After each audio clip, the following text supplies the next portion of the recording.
கிறிஸ்துவுக்குள் அருமையான அன்பு சகோதர சகோதரிகளே, முகநூல் நண்பர்களே, தேரலை செய்தியின் நேயர்களே, இந்த நாளில் எசேக்கியேல் தீர்க்கதரிசியின் புஸ்தகம் 6ஆம் அதிகாரம் 1 முதல் 7 வரையான வசனங்களை நான் உங்களோடு பகிர்ந்து கொள்ள விரும்புகிறேன். விருப்பமுள்ள சகோதர சகோதரிகள் இந்த இறை செய்திகளோடு இணைந்திருக்கலாம். எசேக்கியேல் 6ஆம் அதிகாரம் 1 முதல் 7 வரையான வசனங்கள் படிக்க கேட்கலாம். கர்த்தருடைய வார்த்தை எனக்கு உண்டாகி, அவர் மனுபுத்திரனே, நீ இஸ்ரவேல் பர்வதங்களுக்கு நேராக உன் முகத்தை திருப்பி அவைகளுக்கு விரோதமாக தீர்க்க தரிசனம் உரைத்து சொல்ல வேண்டியது என்னவென்றால், இஸ்ரவேலின் பர்வதங்களே, கர்த்தராகிய ஆண்டவரின் வார்த்தையை கேளுங்கள். கர்த்தராகிய ஆண்டவர் பர்வதங்களையும் குன்றுகளையும் ஓடைகளையும் பள்ளத்தாக்குகளையும் நோக்கி, இதோ உங்கள் மேல் நானே பட்டயத்தை வரப்பண்ணி உங்கள் மேடைகளை அழித்து போடுவேன். உங்கள் பலிபீடங்கள் பாழாக்கப்பட்டு உங்கள் சிலைகள் தகர்க்கப்படும். உங்களில் கொலை உண்கிறவர்களை உங்கள் நரகலான விக்கிரகங்களுக்கு முன்பாக விழப்பண்ணுவேன். நான் இஸ்ரவேல் புத்திரருடைய பிரேதங்களை அவர்களுடைய நரகலான விக்கிரகங்களின் முன்னே கிடக்க பண்ணி, உங்கள் பலிபீடங்களை சுற்றிலும் உங்கள் எலும்புகளை சிதற பண்ணுவேன். உங்கள் பலிபீடங்கள் நற்மூலமும் பாழுமாகும்படிக்கும் உங்கள் நரகலான விக்கிரகங்கள் தகர்க்கப்பட்டு ஓய்ந்து உங்கள் சிலைகள் வெட்டுண்டு உங்கள் கிரியைகள் குலைந்து போகும்படிக்கும் உங்களுடைய சகல வாசஸ்தலங்களிலும் உள்ள பட்டணங்கள் நற்மூலமும் உங்கள் மேடைகள் பாழுமாகும். கொலை செய்யப்பட்டவர்கள் உங்கள் நடுவில் விழுவார்கள். அப்பொழுது நான் கர்த்தர் என்று அறிந்து கொள்வீர்கள் என்றார் என்பவைகளே. கிறிஸ்துவுக்குள் அன்பானவர்களே, இந்த இறை வார்த்தைகளை நாம் தியானிக்கும் முன்பு ஒரு நிமிடம் தலைவணங்கி ஜெபிப்போம். கிருபையும் இரக்கமும் தயவும் மறைந்த எங்கள் அன்பின் பரலோக தகப்பனே, இந்த பரிசுத்த நாளின் மாலை வேளையிலும் எளியவர்களாகிய நாங்கள் உம்முடைய இறைவார்த்தைகளின் வழியாக உம்மை தியானிக்க தந்த கிருபைகளுக்காக உமக்கு நன்றி செலுத்துகிறோம். அன்பு நிறைந்த கடவுளே,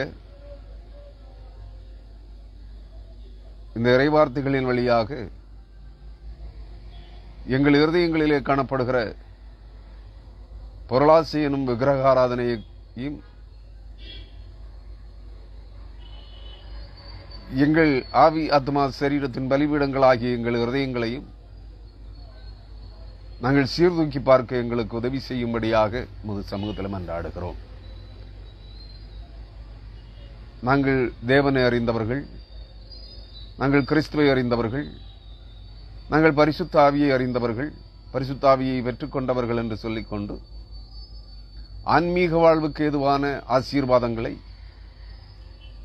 மாம்சீக வாழ்வின் பொருளாதார தேவைகளை சந்திப்பதற்காக பயன்படுத்திக் கொண்டிருக்கிற இந்த குருட்டு விசுவாசிகளின் கூட்டமாகிய நாங்கள்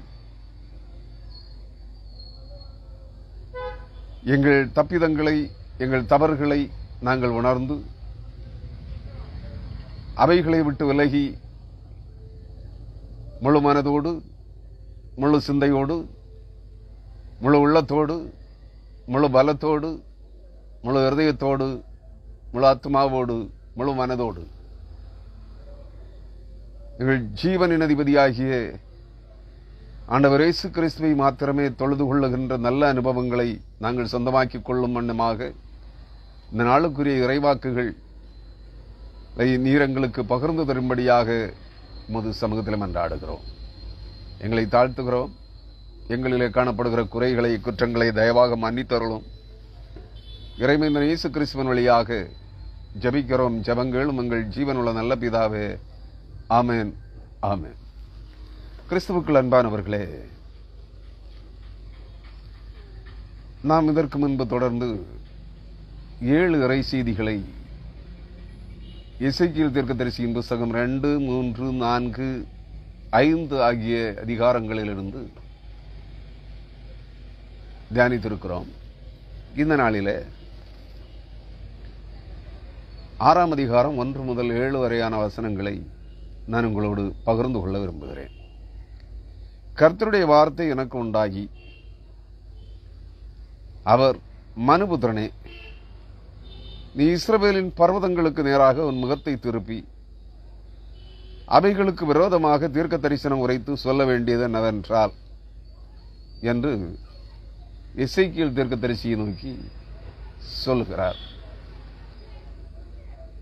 இங்கே இஸ்ரவேலின் பர்வதங்களுக்கு நேராக உன் முகத்தை திருப்பி என்று சொல்லுகிறார்.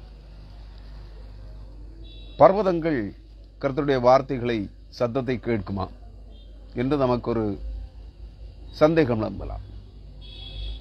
வேதாகமத்திலே பல்வேறு இடங்களிலே உயிரற்ற பர்வதங்கள், மலைகளை பார்த்து தேவன் தீர்க்கதரிசிகளை கொண்டு பேசுகிற வார்த்தைகளை நாம் கவனிக்க முடியும். கிறிஸ்துவுக்குள் அருமையானவர்களே, பர்வதங்கள் என்றால் பர்வதங்களில் வாசம் பண்ணுகின்ற ஜனங்களே, மலைகள் என்றால் மலைகளில் குடியிருக்கிற ஜனங்களை பார்த்து, பள்ளத்தாக்குகள் என்றால் பள்ளத்தாக்குகளில் குடியிருக்கிற ஜனங்களை பார்த்து பேசுகிறார் என்று பொருள் கொள்ள வேண்டும். அருமையானவர்களே, இங்கே அவர் சொல்லுகிறார், இஸ்ரவேலின் பர்வதங்கள்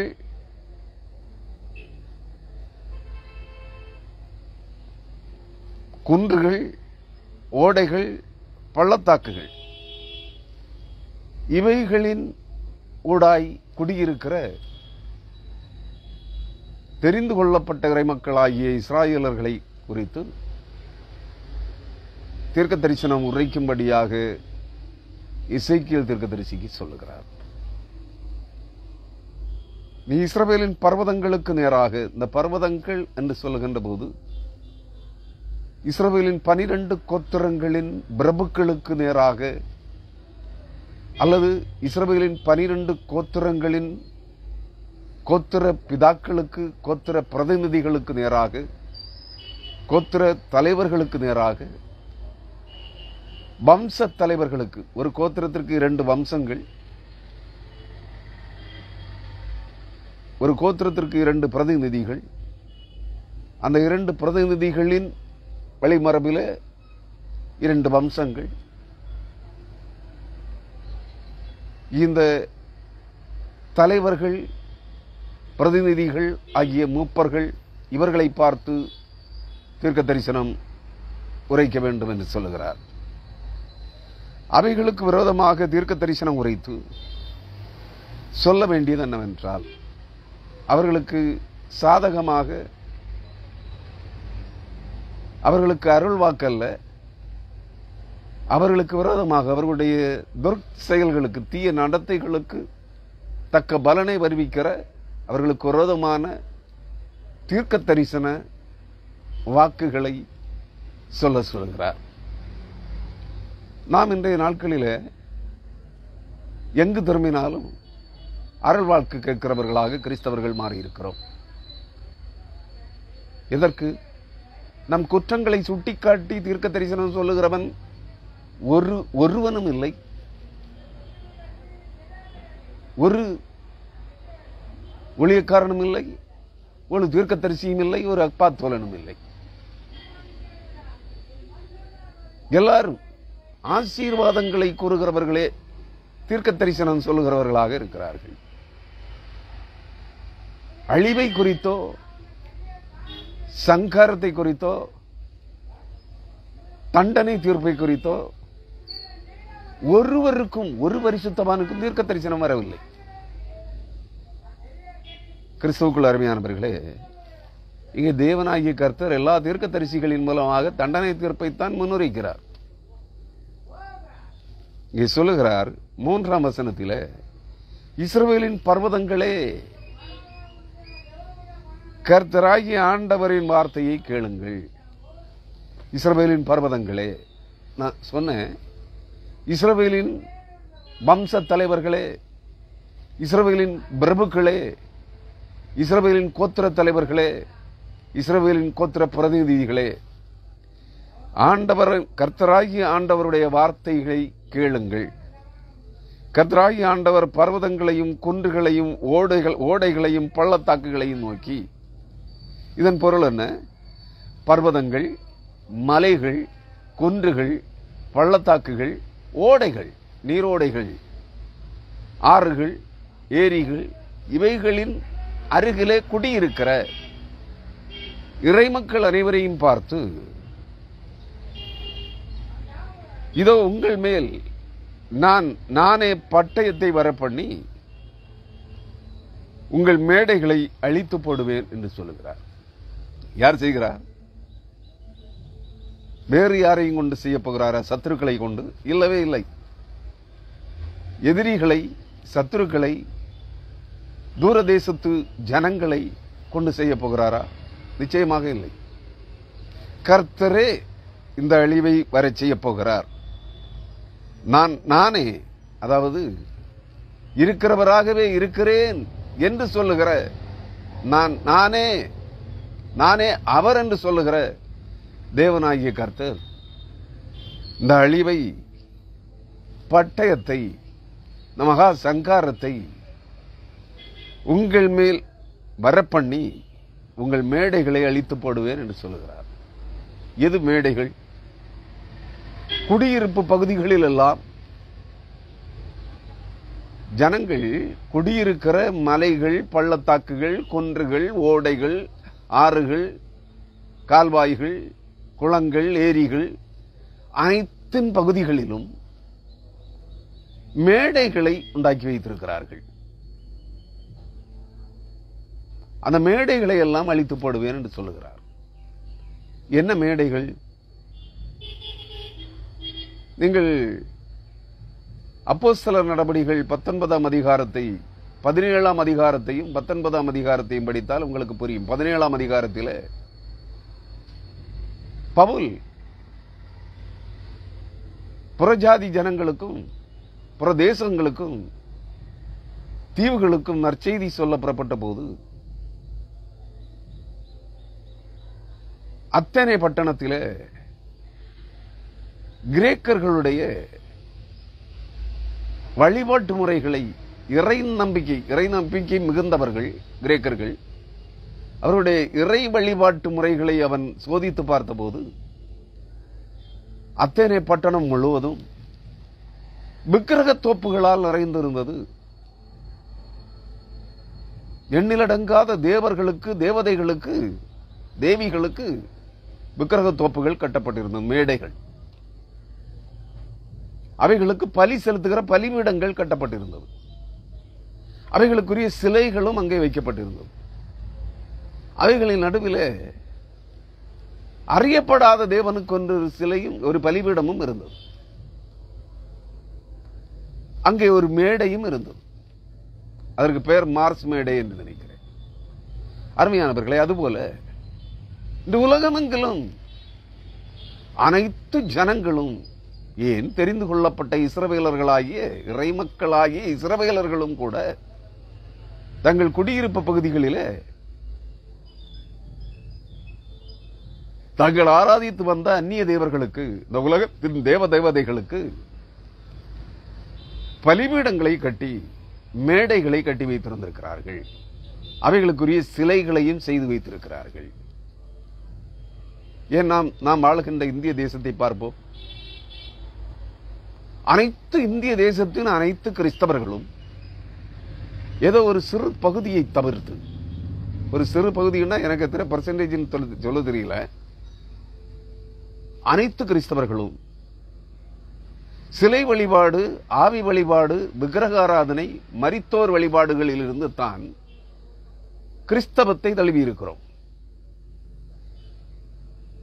நாம் அனைவரும் தெரிந்தோ தெரியாமலோ இன்றும் தங்களை பரிசுத்தவான்கள் என்று அழைத்துக் கொள்ளுகிற அநேகர் அதைத்தான் செய்து கொண்டிருக்கிறார்கள். வெளிப்படையாக மேடைகளிலே, சிறுச்சபைகளிலே, மக்கள் கூடுமிடங்களிலே வாய்களியே கிறிஸ்துவே ஜீவனுள்ள தேவன் என்று பிரசங்கிக்கிறார்கள். ஆனால் அவருடைய ரகசிய வழிபாட்டு முறைகள் அனைத்தும் அவர்கள் வீடுகளின் உள்ளறைகளிலே, கதவு நிலைகளுக்கு பின்னாலே, இவைகளை நீங்கள் வேதாகமத்திலே தேடி படிக்க வேண்டும். தோப்புகளிலே, ஆறுகள், குளங்கள், குட்டைகள், நீரோடைகளின் கரைகளிலே, மலைகள், பள்ளத்தாக்குகளிலே, பச்சையான மரங்களின் கீழே எங்கு சென்றாலும் தங்களுடைய குல தெய்வங்களை, தாங்கள் கிறிஸ்தவர்களாக மாறுவதற்கு முன்பு எந்தெந்த தெய்வங்களை, எந்தெந்த தேவிகளை, தேவதைகளை, மரித்து போனவர்களை ஆராதித்து வந்தார்களோ, வழிபட்டு வந்தார்களோ, அவர்களுக்கெல்லாம் வழிபாடு செய்கிறார்கள். அருமையானவர்களே, இதற்கு ஆதாரமாக நான் ஒரு வசனத்தை உங்களுக்கு சுட்டிக்காட்ட விரும்புகிறேன். அநேக வசனங்கள் இருக்கின்றன, ஒரு வசனத்தை சுட்டிக்காட்டுகிறேன்.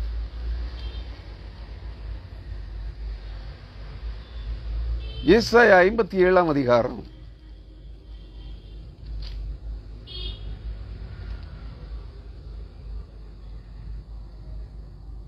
3, 4, 5, 6 ஆகிய வசனங்களை, 7 ஆகிய வசனங்களை, 8 வரையான வசனங்களை நான் உங்களோடு வாசித்து காண்பிக்க விரும்புகிறேன். ஏசாயா 57, 3 முதல் 8 வரையான வசனங்கள். நாள் பார்க்கிறவளின் பிள்ளைகளே, நல்ல கவனிங்க. கிறிஸ்தவர்களில் இதை செய்கிறவர்கள் யாரும் இல்லை என்றால் சொல்லுங்க. நாள் பார்க்கிறவளின் பிள்ளைகளே, விபச்சாரனுக்கும் பேசிக்கும் பிறந்த சந்ததியாரே, நீங்கள் இங்கே கிட்டி வாருங்கள். நீங்கள் யாரை பரிகாசம் பண்ணுகிறீர்கள்? நான் கேட்கிறது யார? தங்களை மணவாட்டி சபையினர், தங்களை பரிசுத்தவான்கள், தங்கள் ஆவி அபிஷேகம் பெற்றவர்கள் என்று சொல்லுகிறவர்களை, மற்றவர்களை நான் சொல்லல. நன்றாக புரிந்து கொள்ளுங்கள். இங்கே நீங்கள் யாரை பரிகாசம் பண்ணுகிறீர்கள்? யாருக்கு விரோதமாய் வாயை திறந்து நாக்கை நீட்டுகிறீர்கள்? நீங்கள் துரோகம் பண்ணுகிற பிள்ளைகளும் கள்ள சந்ததியாரும் அல்லவோ? நீங்கள் பச்சையான சகல மரத்தின் கீழும் விக்கிரக தேவர்களோட மோக அக்கினியில் வந்து பள்ளத்தாக்குகளில் கண்மலை வெடிப்புகளில் கீழ் பிள்ளைகளை கொண்டு போடுகிறவர்கள், பள்ளத்தாக்குகளில் உள்ள வளவளப்பான சிலைகளிடத்தில் உன் பங்கு இருக்கிறது. அவைகளே உன் வீதம், உன் சுதந்திர வீதம். ஏன்னா அவைகளே உங்கள் குல தெய்வங்கள். அவைகளுக்கு நீ பானபலிகளை வார்த்து போஜன பலியையும் வார்த்து செலுத்துகிறாய். இவைகளின் மேல் பிரியப்படுவேனோ? நீ உயரமும் உன்னதமான மலைகளில் மேல் உன் மஞ்சத்தை வைக்கிறாய், அங்கேயும் பலியிடும்படி ஏறுகிறாய். கதவுகளுக்கும் நிலைகளுக்கும் பின்னாலே உன் ஞாபக குறியை வைக்கிறாய். நீ என்னை விட்டு போய் மற்றவர்களுக்கு உன்னை வெளிப்படுத்தினாய். ஏறி போய் உன் மஞ்சத்தை அகலமாக்கி, அதாவது படுக்கை அகலமாக்கி அவர்களோட உடன்படிக்கை பண்ணினாய். அவர்களுடைய மஞ்சத்தை காண்கிற, அதாவது உங்கள் குலதெய்வங்களுடைய, உங்கள் பழைய வழிபாட்டு முறைகளின்படி பழைய குலதெய்வங்களுடைய மஞ்சங்களை, இருப்பிடங்களை காணுகின்ற இடங்களில் எல்லா இடத்திலும் அதை நேசிக்கிறாய். நீ தைலத்தை பூசிக்கொண்டு ராஜாவினிடத்தில் போகிறாய். உன் பரிமளங்களை மிகுதியாக்கி, உன் ஸ்தானாபதிகளை தூரத்துக்கு அனுப்பி உன்னை பாதாளம் மட்டும் தாழ்த்துகிறாய். பாதாளம்னா தாழ்ந்த பாதாளம், நரகம் மட்டும் உன்னை தாழ்த்துகிறாய். எதற்காக? உன் ஆத்மாவின் விடுதலை வாழ்வுக்காகவா? இல்லை. அழிந்து போகிற இவ்வுலகத்தின் ஆஸ்திகள், சம்பாத்தியங்கள், பணம், பொக்கிஷங்களுக்காக உன் ஆத்மாவை தாழ்ந்த பாதாளமாகிய நரக பாதாளம் மட்டும் தாழ்த்துகிறாய். பணம் சம்பாதிப்பதற்காக தேவனை பரிகாசம் பண்ணுகிறாய். உன் அந்நிய தேவர்களை திருப்திப்படுத்துவதற்காக விளங்காத பாசை, அந்நிய பாசைகளை பேசுகிறாய். அந்த பேய்களுக்கு, பிசாசுகளுக்கு, உன் பழைய குலதெய்வங்களுக்கு, அந்நிய அசுத்த ஆவிகளுக்கு, மரித்து போன மனித ஆவிகளுக்கு, மிருகங்களின் ஆவிகளுக்கு புரிகிற பாசையிலே நீ அந்நிய பாசை பேசுகிறாய். இவைகளினால் உன் தேவனாகிய கர்த்தரை நீ பரிகாசம் பண்ணுகிறாய் என்று சொல்லுகிறார். அருமையானவர்களே, இதுதானே இன்றைய கிறிஸ்தவத்தினுடைய இயல்பான நிலைப்பாடாக மாறிக்கொண்டிருக்கிறது. இஸ்ரவேலிலும் இதுதான் தொடர்ந்து கொண்டிருக்கிறது. இன்றல்ல, நேற்றல்ல, காலகாலங்களாய் தெரிந்து கொள்ளப்பட்ட இஸ்ரவேல் மக்களிடத்திலும் அதுதான் தொடர்ந்து நடந்து வந்திருக்கிறது. ஆகவே தான் கர்த்தர் சொல்லுகிறார், இஸ்ரவேலின் பர்வதங்களே, கர்த்தராகிய ஆண்டவரின் வார்த்தையை கேளுங்கள்.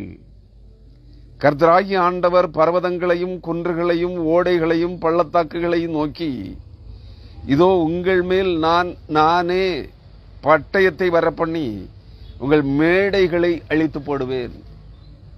உங்கள் குலதெய்வங்கள் உங்கள் மன விருப்பம் போல் நீங்கள் ரகசியமாக மறைவிடங்களிலே, வீடுகளில், உள்ளறைகளிலே, விக்கிரக தோப்புகளிலே, மலைகளிலே, பள்ளத்தாக்குகளிலே, பச்சையான மரங்களின் கீழ், ஆறுகளிலே, குளங்களிலே, குட்டைகளிலே, ஓடைகளுக்கு முன்பாக, விக்கிரக தோப்புகளிலே, சிலைகளுக்கு முன்பாக நீங்கள் வழிபடுகிற அனைத்து வழிபாட்டு ஸ்தலங்களையும் நான் அறிவேன். அவைகளை நானே பட்டயத்தை உருவி அல்லது பட்டயத்தை வரப்பண்ணி உங்கள் மேடைகளை அழித்து போடுவேன். இப்படிப்பட்ட விக்கிரகங்களின் அருவருப்புகள் அனைத்து இறை மக்களுடைய இருதயங்களிலும் நிறைந்திருக்கிறது என்பதை நீங்கள் மறந்து போகக்கூடாது. தெய்வங்களாக, தேவதைகளாக வழிபடுகிற பாம்புகள், பல்லிகள், பன்றிகள், பெரிச்சாளிகள், ஆமைகள், குரங்குகள், முதலைகள் போன்ற அனைத்து நாய்கள் போன்ற அனைத்து மிருக ஜீவன்களும், அசுத்த ஜீவ ஜந்துக்களும், அவைகளின் ஆவிகளும் அனைத்து ஜனங்களுடைய இருதயங்களின் பல இருதயங்களிலும் நிறைந்து கிடக்கிறது. பல ஆண்டுகளுக்கு முன்பே இக்காலத்திலும் தொடர்ந்து கிறிஸ்தவத்திலே ஒரு பிரிவினர் செய்து கொண்டிருக்கிற அந்த புத்தகங்கள், கையேடுகள் கொடுப்பார்கள். மனித இருதயத்தை ஒரு படமாக, மனிதனுடைய தலை, முகம் அவைகளோடு ஒரு இருதயத்தை திறந்து வைக்கப்பட்ட இருதயம் போல, அந்த இருதயத்திற்குள்ளே பல்லி, பாச்சா, பாம்பு, ஓனாய், பெரிச்சாளி, பன்றி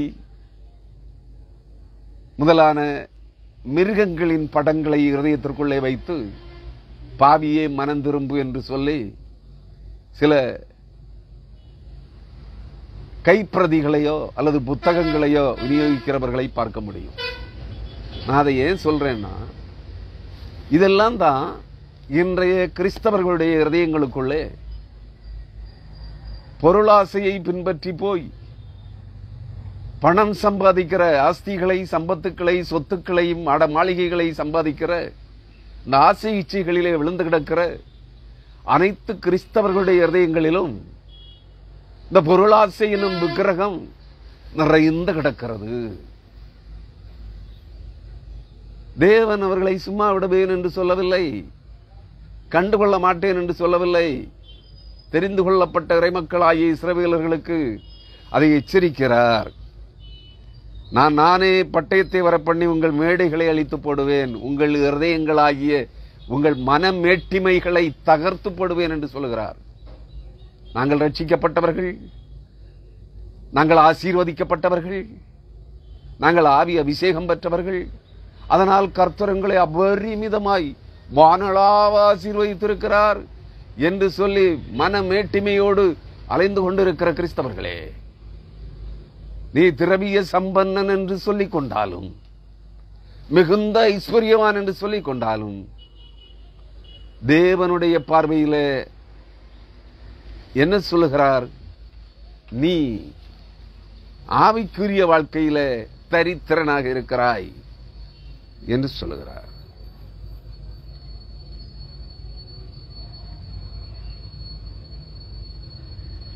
வெளிப்படுத்தல் 3ஆம் அதிகாரம்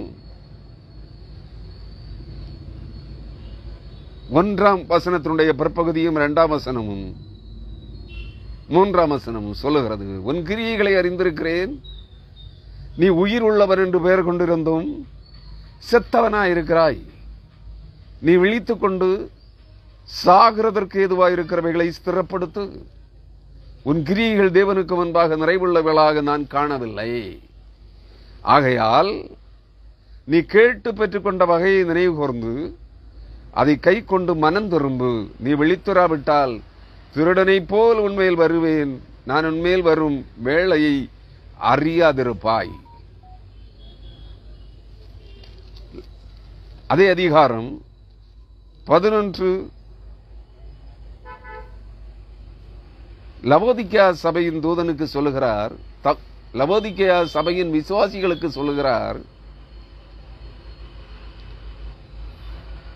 17ஆம் வசனம், நீ நிர்பாக்கியம் உள்ளவனும் பரிதபிக்கப்படத்தக்கவனும் குருடனும் நிர்வாணியுமாயிருக்கிறதை அறியாமல் நான் ஐஸ்வர்யவான் என்றும் திரவிய சம்பன்னன் என்றும் எனக்கு ஒரு குறைவும் இல்லை என்று சொல்லுகிறபடியால் நான் நீ ஐஸ்வர்யவானாகும்படிக்கு நெருப்பிலே புடமிட்ட பொன்னையும் உன் நிர்வாணமாகிய அவலட்சணம் தோன்றாதபடிக்கு நீ உடுத்திக் கொள்வதற்கு வெண்வஸ்திரங்களையும் என்னிடத்தில் வாங்கிக் கொள்ளவும் நீ பார்வை அடையும்படிக்கு உன் கண்களுக்கு கலிக்கம் போடவும் வேண்டும் என்று உனக்கு ஆலோசனை சொல்லுகிறேன்.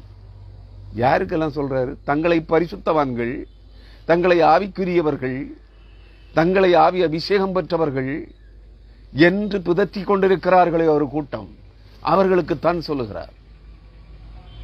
அருமையானவர்களே, இன்னும் ஒரு சில வசனங்களை கூட படித்து இதற்கு உதாரணமாக சுட்டிக்காட்டுகிறேன். வெளிப்படுத்தல் 2ஆம் அதிகாரம் 2ஆம் வசனம் 3ஆம் வசனம்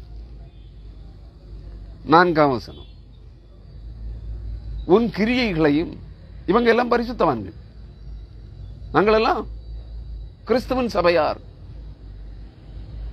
நாங்கள் எல்லாம் பரிசுத்தவான்களின் கூட்டத்தார், நாங்கள் எல்லாம் ஆவிக்குரிய சபையினர், மற்றவர்கள் எல்லாம் செத்த சபையினர் என்று சொல்லுகிறவர்கள் இப்படிப்பட்டவர்கள் தான். உன் கிரியைகளையும் உன் பிரயாசத்தையும் உன் பொறுமையையும் நீ பொல்லாதவர்களை சகிக்க கூடாமல் இருக்கிறதையும் அப்போஸ்தலர் அல்லாதவர்கள் தங்களை அப்போஸ்தலர் என்று சொல்லுகிறதையும் நீ சோதித்து அவர்களை பொய்யர் என்று கண்டறிந்ததையும். தாங்க, இங்க ஒரு அப்போஸ்தலனும் இல்லை, எல்லாரும் அப்போஸ்தலர் அல்லாதவர்கள் தங்களை அப்போஸ்தலர்கள் என்று கூறிக்கொண்டிருக்கிறார்கள். யார் அவர்கள்? பரிசுத்த சபையார். அருமையானவர்களே, கண்டறிந்ததையும் நீ சகித்துக் கொண்டிருக்கிறதையும் நீ பொறுமையாயிருக்கிறதையும் என் நாமத்து நிமித்தம் இளைப்படையாமல் பிரயாசப்பட்டதையும் அறிந்திருக்கிறேன். ஆனாலும் அந்த பரிசுத்த சபையார் கூட்டத்தில் சிலர் இருக்கிறாங்களாம். யாரு? பொய்யர்கள், திருடர்கள், கள்ளர்கள் எல்லாம் நாங்கள் தீர்க்கதரிசிகள் என்றும் அப்போஸ்தலர்கள் என்றும் பரிசுத்தவான்கள் என்றும் சொல்லுகிறவர்களை இவர்கள் பொய்யர்கள் என்று கண்டறிந்தும் அதை எதையும் செய்ய திராணியற்றவர்களாய், அவர்களை அப்படிப்பட்டவர்களை சபையிலிருந்து வெளியேற்றக்கூடாதவர்களாய், எல்லா அட்டூழியங்களையும் சகித்து பார்த்து பொறுமையாய் சகித்துக் கொண்டிருக்கிறவர்களை பார்த்து கொஞ்சம் பேர் இருக்கிறாங்களாம்.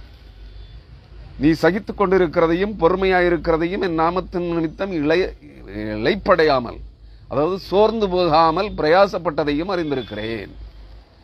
ஆனாலும் நீ, அப்படிப்பட்டவர்களிடத்திலும் குறை இருக்கிறது, ஆனாலும் நீ ஆதியில் கொண்டிருந்த அன்பை விட்டாய் என்று உன் பேரில் எனக்கு குறை உண்டு. ஆகையால் நீ இன்ன நிலைமையிலிருந்து விழுந்தாய் என்பதை நினைத்து மனம் திரும்பி ஆதியில் செய்த நற்கிரியைகளை செய்வாயாக, இல்லாவிட்டால் நான் சீக்கிரமாய் உன்னிடத்தில் வந்து நீ மனம் திரும்பாத பட்சத்தில் உன் விளக்கு தண்டை அதனிடத்திலிருந்து நீக்கி போடுவேன். அருமையானவர்களே, எல்லா பரிசுத்த சபையினரும் என்ன சொல்லுகிறார்கள்?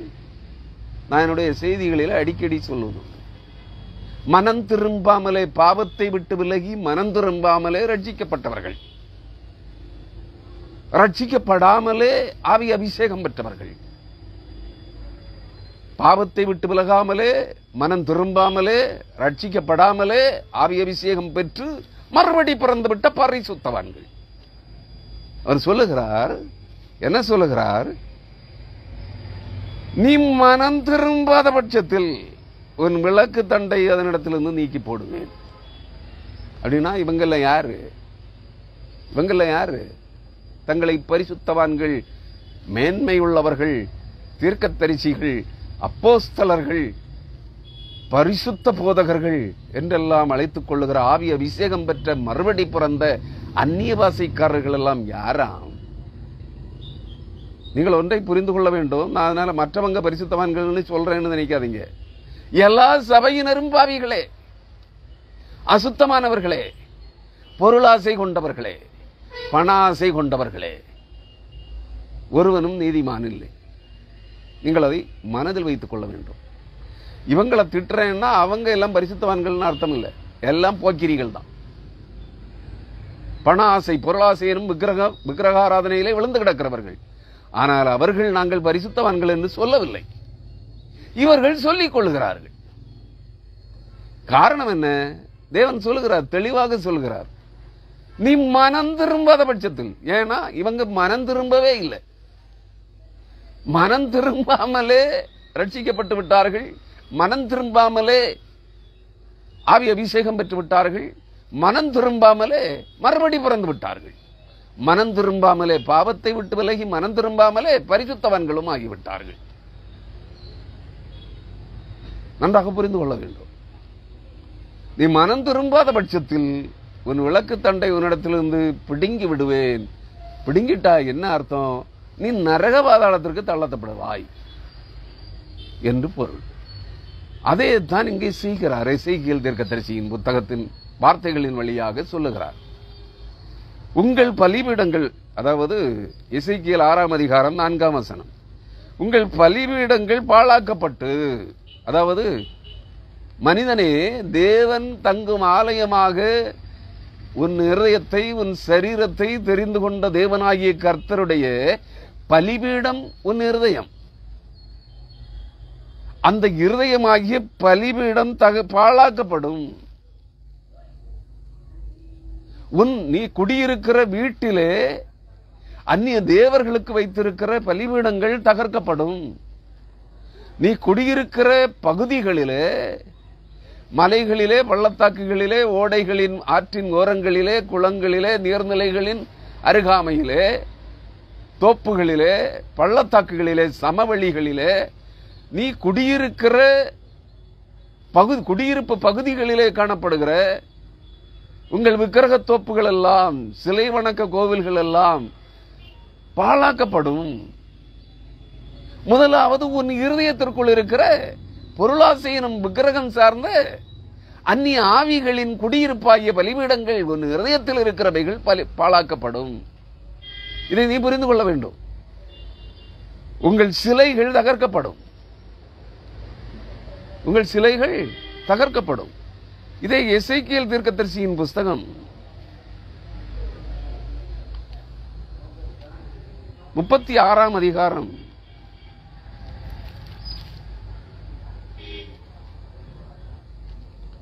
37ஆம் அதிகாரம் 23ஆம் வசனம், அவர்கள் இனி தங்கள் நரகலான விக்கிரகங்களினாலும் தங்கள் அருவருப்புகளினாலும் தங்களுடைய சகல மீறுதல்களினாலும் அவர்கள் குடியிருந்து பாவம் செய்த எல்லா இடங்களிலிருந்தும் நான் அவர்களை நீங்களாக்கி ரட்சித்து அவர்களை சுத்தம் பண்ணுவேன்.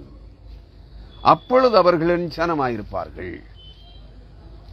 நீங்க குடியிருக்கிற இடத்துல எல்லாமே நரகலான விக்கிரகங்களினால் அருவருப்பான மீறுதலின் பாவங்களை செய்து உங்களையும் உங்கள் இருப்பிடங்களையும் நீங்கள் வாழுகின்ற பகுதிகளையும் அருவருப்பாக்கி இருக்கிறீர்கள், நாசப்படுத்தி இருக்கிறீர்கள். இவைகளிலிருந்து உங்களை மீட்டு விடுதலையாக்குவேன் என்று சொல்லுகிறார். அதே எசேக்கியேல் 36 அதிகாரம் 25, 26 வசனங்கள் சொல்லுகிறது. அப்பொழுது நான் உங்களை மீட்டு விடுதலையாக்குகிற அந்த நாளிலே உங்கள் விக்கிரக தோப்புகள், குடியிருப்புகள், அருவருப்பான நரகலான விக்கிரகங்களை நடுவில் இருந்து உங்களை மீட்டு விடுதலையாக்குகிற நாளிலே உங்கள் மேல் சுத்தமான ஜலம் தெளிப்பேன்.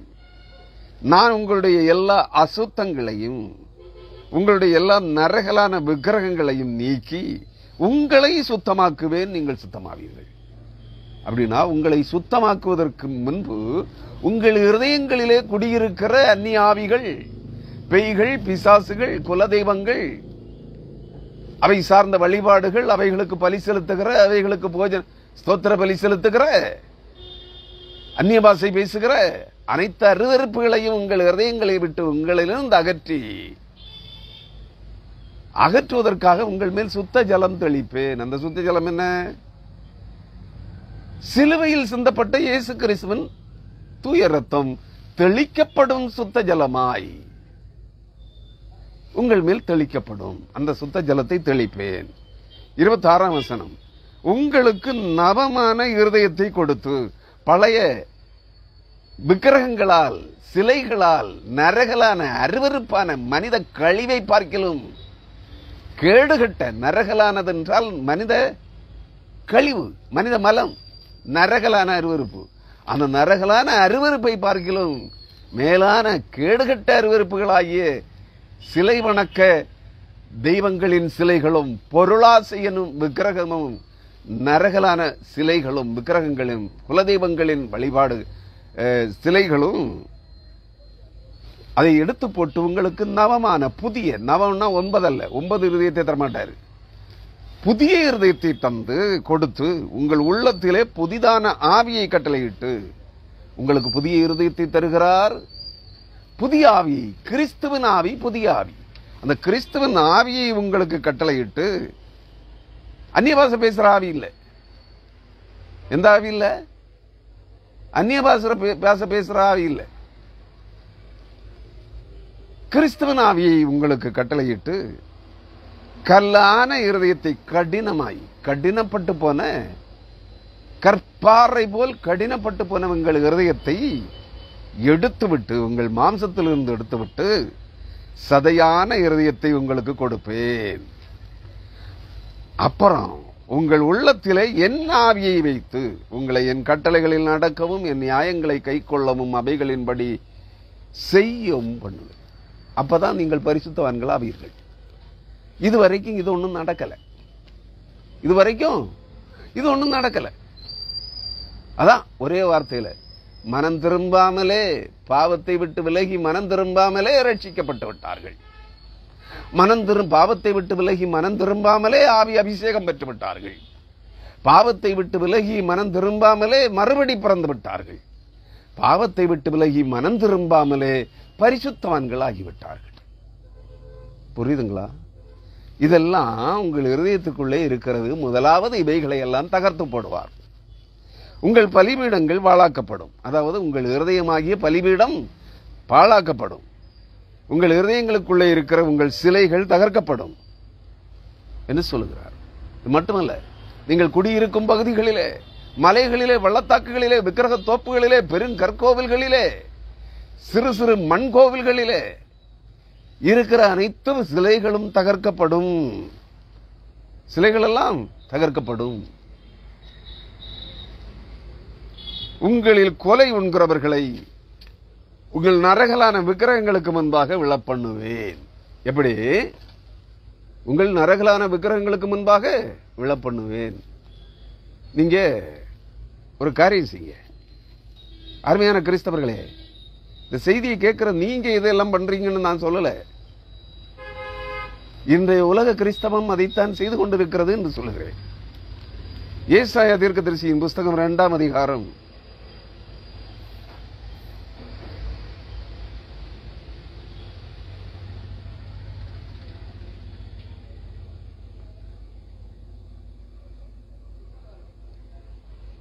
17ஆம் வசனம், 18ஆம் வசனம், 19ஆம் வசனம், 20ஆம் வசனம். அப்பொழுது நரரின் மேட்டிமை தாழ்ந்து, நரரின் மேட்டிமைன்னா உன் மனமேட்டிமை, உன் இருதயத்தின் கொழுப்பு, மனமேட்டிமை, பெருமை, அகந்தை, நான் ரட்சிக்கப்பட்டவன், நான் அபிஷேகம் பெற்றவன், நான் ஐஸ்வர்யவான், நான் திரவிய சம்பன்னன் என்கிற மேட்டிமை, மனம் திரும்பாத பாவிகளுடைய மனமேட்டிமை. நரரின் மேட்டிமை தாழ்ந்து மனுஷரின் வீராப்பு தனியும், கர்த்தர் ஒருவரே அந்நாளில் உயர்ந்திருப்பார். விக்கிரகங்கள் கட்டோடு ஒளிந்து போகும். மனித இருதயங்களுக்குள் இருக்கிற பொருளாசையும் விக்கிரகங்களும், மனித வீடுகளுக்குள்ளே, குடியிருப்புகளுக்குள்ளே, குடியிருக்கும் பகுதிகளிலே, மலைகளிலே, பள்ளத்தாக்குகளிலே இருக்கிற விக்கிரகங்களும் சிலைகளும் கட்டோடே ஒண்ணு கூட தப்பாது, அத்தனையும் விழுந்து ஒளிந்து போகும். பூமியை தத்தளிக்க பண்ண கர்த்தர் எழும்பும் போது அவருடைய பயங்கரத்திற்கும் அவருடைய மகிமை பிரதாபத்திற்கும் விலகி கண்மலைகளின் கபிகளிலும் பூமியின் குகைகளிலும் புகுந்து கொள்வார்கள்.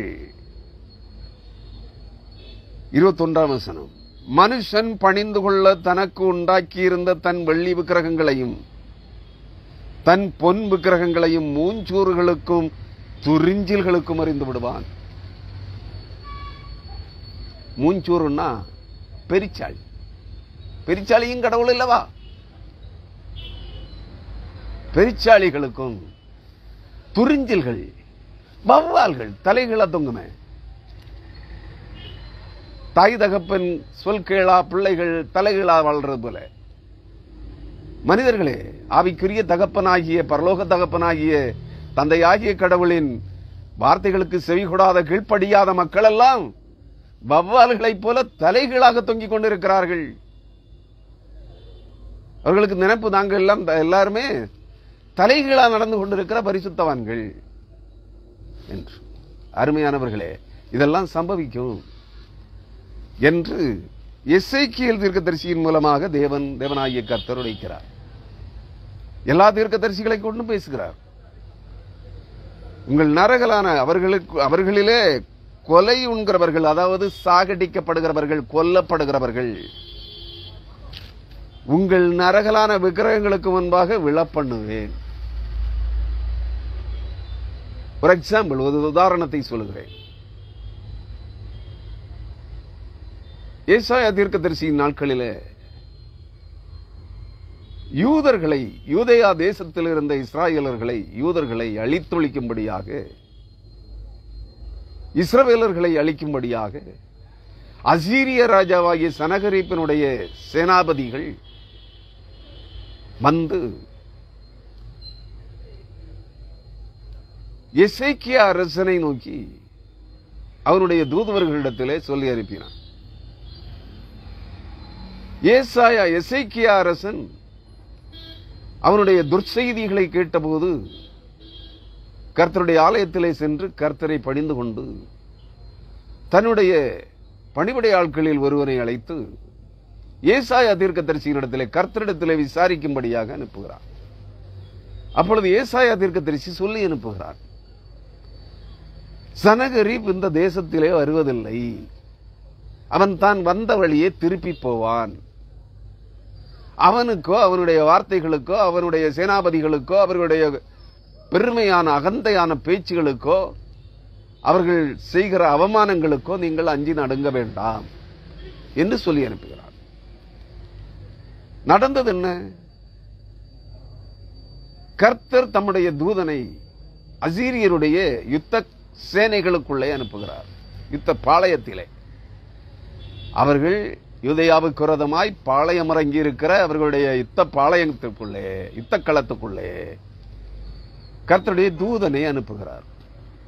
அந்த கர்த்தருடைய தூதன் ஒரு நாள் ராத்திரியிலே அசீரியருடைய பாளையத்திற்குள்ளே இறங்கி, ஒரே நாள் ராத்திரிக்குள்ளே ஒரே ஒரு தூதன் 1,85,000 அசீரிய யுத்த வீரர்களை, சேனை வீரர்களை சர்வ சங்காரம் செய்தான். இதை கேட்ட சனகரீப் தான் ரதத்தை பூட்டி தான் வந்த ரதத்திலேயே திருப்பி தன் தேசத்திற்கு செல்கிறான். அங்கே சென்றபோது தன் தேவனாகிய நிஸ்ரோகின் ஆலயத்திலே, அசீரியா தேசத்திலே சென்று தன் குலதெய்வமாகிய தன் தேவனாகிய நிஸ்ரோகின் கோவிலிலே சென்று அந்த நிஸ்ரோகின் தேவனை பணிந்து கொள்ளுகிறான். அவனிடத்திலே அவன் படுகொலை செய்யப்படுகிறான். சனகரீப்பினுடைய கடைசி 2 இளைய குமாரர்கள் 2 பேர், சரசேரும் இன்னும் ஒருவனும் சென்று தங்கள் தகப்பனாகிய சனகரீப் தங்கள் குலதெய்வத்தின் இஸ்ரோகின் கோவிலிலே பணிந்து கொள்ளுகிற போது தகப்பனை பின்புறம் இருந்து குத்தி கொன்று போட்டார்கள். அவனுடைய பிரேதம் நிஸ்ரோகின் சிலைக்கு முன்பாக விழுந்து கிடந்தது. நன்றாக புரிந்து கொள்ளுங்கள். அதுபோல கர்த்தரை சேவிக்கிறோம், மரித்து உயிர்த்தெழுந்த இயேசு கிறிஸ்துவை சேவிக்கிறோம், பாவ மனுஷரை மீட்கும் பொருளாக மனித குமாரனாக பிறந்த இயேசு கிறிஸ்துவை ஆராதிக்கிறோம் என்று சொல்லிக் கொண்டு தங்கள் இருதயங்களிலே அந்நிய ஆவிகளை சேவிக்கிறவர்களே, தங்கள் இருதயங்களிலே தங்கள் குல தெய்வங்களை வழிபடுகிறவர்களே, தங்கள் இருதயங்களிலே பொருளாசையனும் விக்கிரகத்தை வழிபடுகிறவர்களே,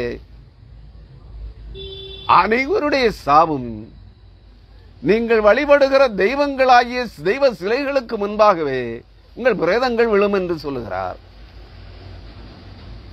கிறிஸ்துவுக்குள் அருமையானவர்களே, 5ஆம் வசனம் என்ன சொல்லுகிறது பார்ப்போம். நான் இஸ்ரவேல் புத்திரருடைய பிரேதங்களை அவர்களுடைய நரகலான விக்கிரகங்களின் முன்னே கிடக்க பண்ணி உங்கள் பலிபீடங்களை சுற்றிலும் உங்கள் எலும்புகளை சிதற பண்ணுவேன். என்ன செய்வாராம்? சும்மா விட்டு விடுவதில்லை. இந்த இஸ்ரவேல் ஜனங்கள் என்று அழைக்கப்படுகிறவர்கள் அனைத்தும் இந்த பூமியில் இருக்கிற ஒட்டுமொத்த ஜனமும். வெறும் வார்த்தையால் இஸ்ரவேலர்கள் என்று அழைக்கப்படுகிற இஸ்ரவேல் தேசத்தில் இருக்கிற இஸ்ரவேலர்கள் மட்டுமல்ல, உலகத்தின் அனைத்து நாடுகளிலும் சிதறி கிடக்கிற இஸ்ரவேலர்களும் அல்ல, இந்த பூமியில் இருக்கிற ஒட்டுமொத்த ஜனக்கூட்டமும் இஸ்ரவேலர்களே. உங்களால் விசுவாசிக்க கூடுமானால் நன்றாக புரிந்து கொள்ள வேண்டும்.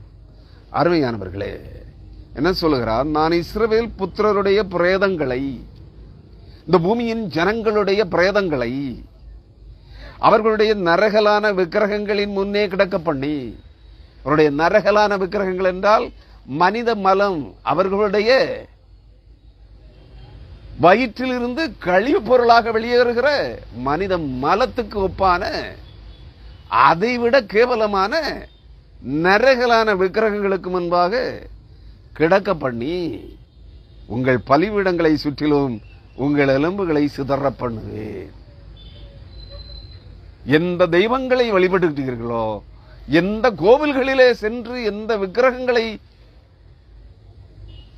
முத்தம் கொடுத்து மோந்து நாய்களைப் போல மோந்து வழிபடுகிறீர்களோ, விழுந்து புரளுகின்றீர்களோ, அவைகளுக்கு முன்பாகவே உங்கள் சிலைகள், உங்கள் பிரேதங்கள் விழும், உங்கள் எலும்புகள் சிதறி போகும் என்று சொல்கிறார்.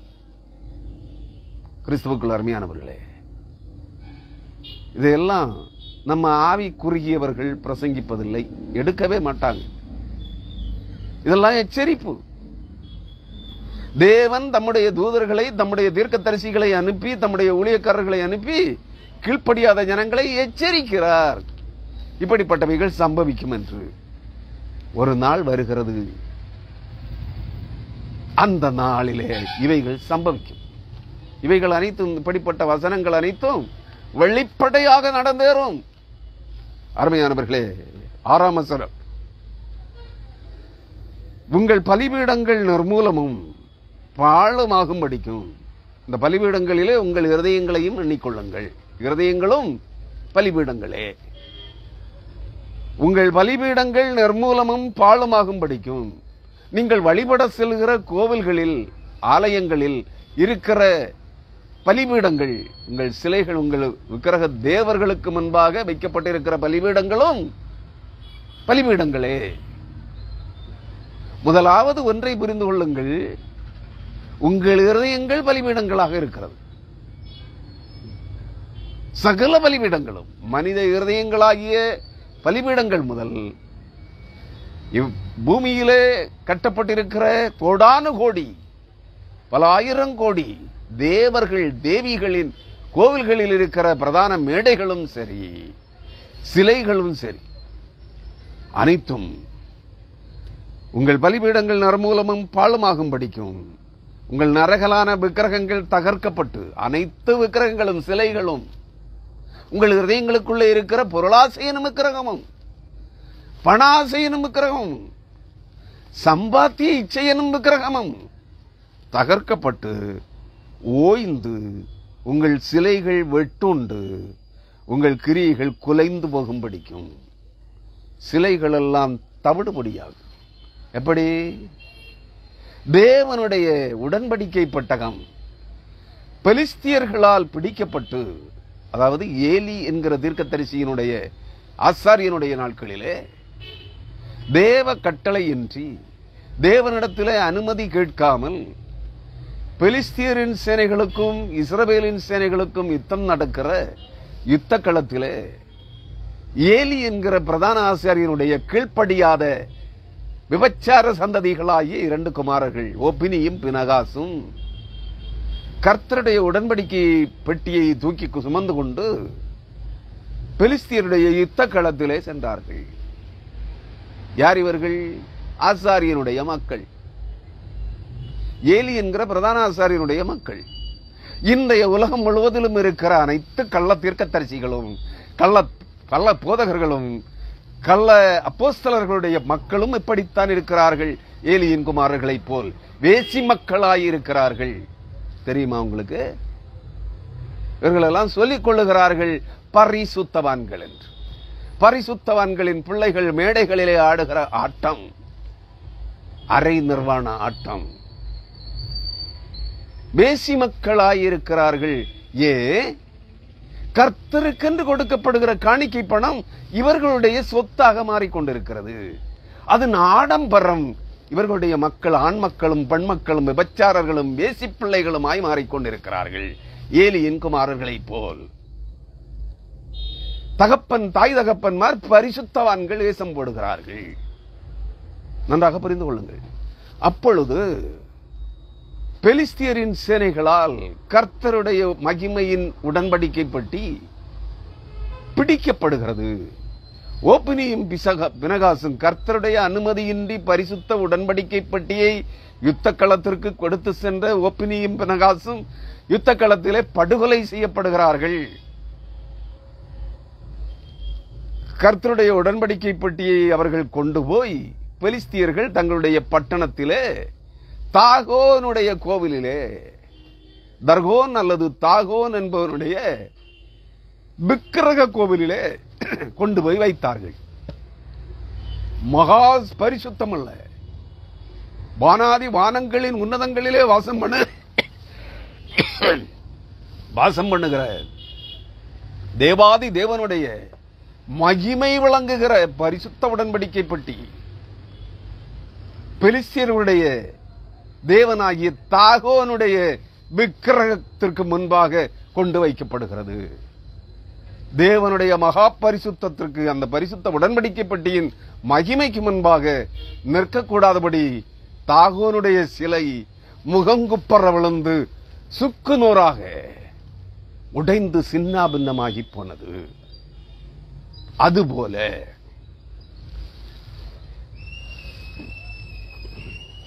கிறிஸ்துவுக்குள் அருமையானவர்களே, உங்கள் இதயங்களுக்குள்ளே, ஒவ்வொரு கிறிஸ்தவனுக்குள்ளும், ஒவ்வொரு புற ஜாதியானுக்குள்ளும், இந்த பூமியில் இருக்கிற சகல மனிதர்களுடைய இதயங்களுக்குள்ளும் இருக்கிற சிலை வணக்க விக்கிரகங்களும், பணம், பொருள், ஆஸ்தி, சம்பாத்தியம் என்கிற பொருளாசையின் விக்கிரகங்களும் உங்கள் இதயங்களுக்குள்ளேயே தவிடுபடியாகும், தகர்த்தறியப்படும்.